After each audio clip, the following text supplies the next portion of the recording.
Ну вот, мы едем. Второй день. Позавтракали некоторые.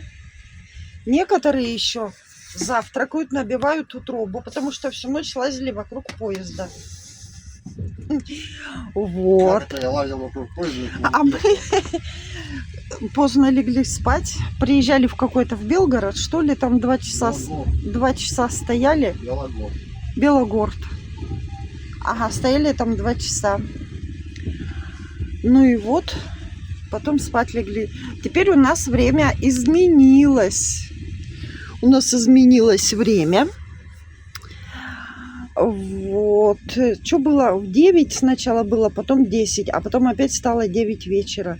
То бишь у нас сейчас на час разница с Хабаровском. Скоро будет на 2 часа разница, когда в Забайкалье заедем. Так что вот так что. Хорошего всем дня.